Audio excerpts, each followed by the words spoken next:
Welcome to the Sage Thought Leadership Podcast. Financial professionals, let's move forward together. Well, hi, everyone, and welcome to our podcast. I'm Ed Kless, and with me today is Meg Higgins. Meg is the Senior Vice President of Global Partners at Avalara and leads their global partner organization, which focuses on growing the company's channel business and delivering a best-in-class partner experience. She previously served as Vice President of Global Partner Business Development and Strategy, as well as the Vice President and General Manager for the company's e-commerce and marketplace business unit. Prior industry experience includes leading client and partner management and business development, as well as co-founding the global e-commerce business unit at Pitney Bowes. Welcome to the Sage Thought Leadership Podcast, Meg Higgins. Thank you so much, Ed. Great to be here. Well, first off, Meg, why do you do what you do? You know, I definitely love everything about partnerships, revenue, commercial relationships. I started my career early in technology. I've been in technology forever. I started in technology and product management, and I definitely found my way on the commercial and revenue side of the house. And once I discovered the art of deal making and creating partnerships that deliver win-win-win value, I was hooked. I love everything about being in around a deal and making a deal happen. And so I found my calling. Even though I love tech and I've always been a bit of a geek in that way, being able to do what I do around technology was the perfect pairing for me. And talk to me a little bit about the growing complexity of tax compliance and why it's pushing more businesses to turn to technology. So tax has always been a burden for business. I mean, it's a burden for consumers too, right? But it's certainly a burden for business. And that burden is increasing. Because if you think about the world and how it's developed, we've become more digital, we've become more global. And so those huge events trigger more complexity. I've got an e-commerce background, as you so eloquently opened with. And so during the pandemic, if you think about what happened in the pandemic and think about the transformation of businesses during that time, everyone, for the most part, really had to adapt. If they were already, had to really adapt into this digital motion. And that was really what drove a lot of the omni-channel transition as well. So businesses needed to reach more consumers globally.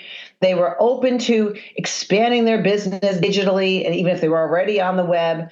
And so all of those multiple systems now that were a part of that expansion, that digital expansion, that has created the need to now manage tax in a digital way. You've got more inventory, you've got more locations, you've got remote buyers. That triggers things, what we refer to as nexus.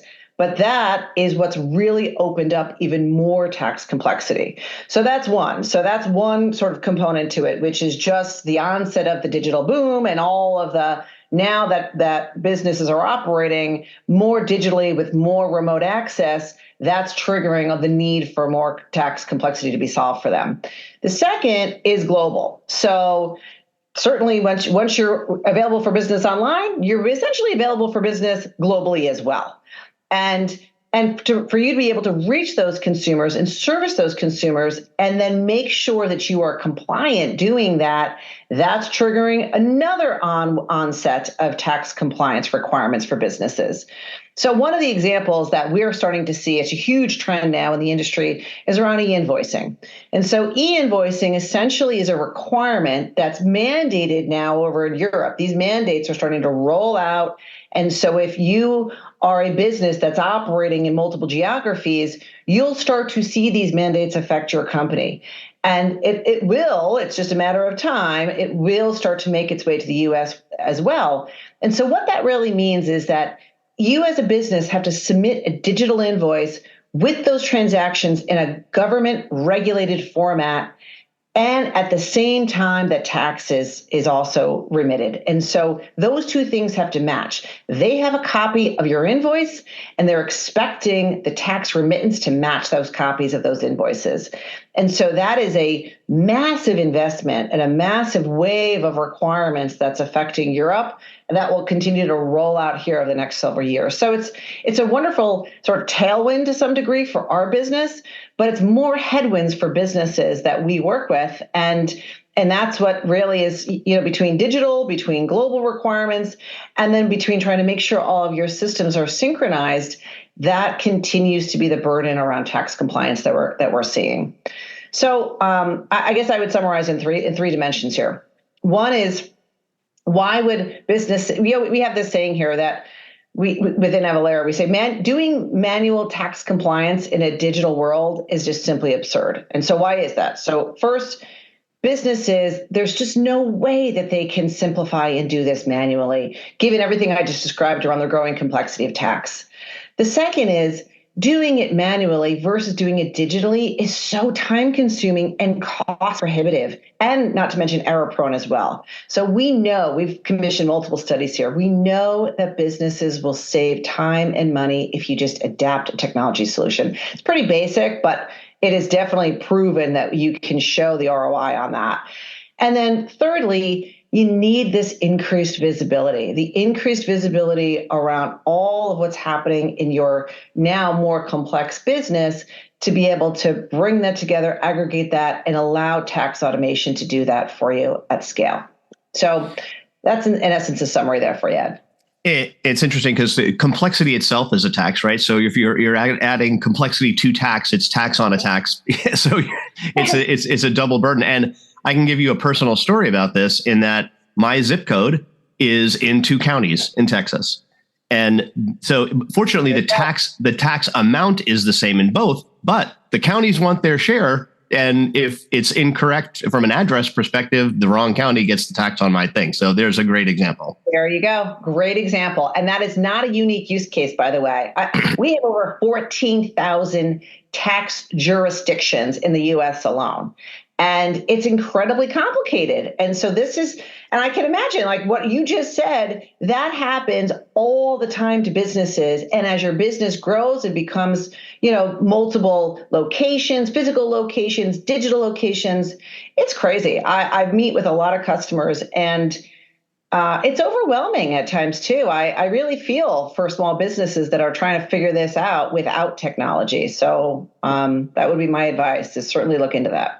Perhaps the oddest thing is that it's also a problem at the DMV, and they're a government agency. So good to figure out what county I'm in. So they get the fruit of their own dessert in any case. There you go. Meg, we have an exit question that we ask all of our guests, and that is, who is a hero of yours, and why are they a hero?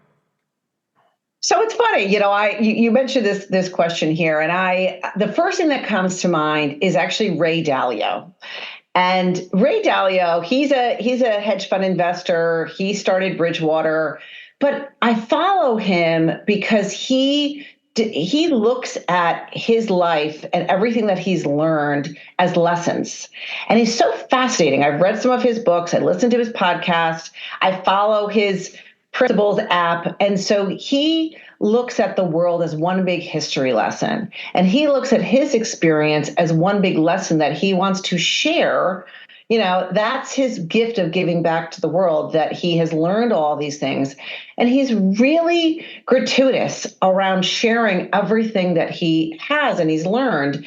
He gives these principles, advice away for free. He gives all these personality tests away.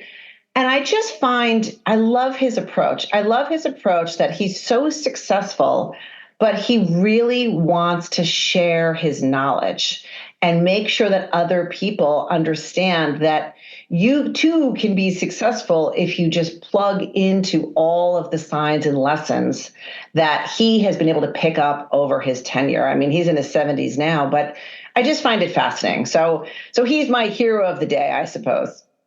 And lastly, Meg, how can somebody contact you? So I can be reached on LinkedIn. So I'm Megan Higgins at LinkedIn. I'm certainly at Avalara as well, and so happy to share our contact information. But I'm available at megan.higgins@avalara.com or on LinkedIn at Megan Higgins. All right, and we will put a link to your LinkedIn profile in the show notes. Meg Higgins, Senior Vice President of Global Partners at Avalara. Thanks so much for being a guest on the Sage Thought Leadership Podcast. My pleasure, Ed. Thanks so much for having me. Review and subscribe by searching your podcast player of choice for Sage Thought Leadership Podcast.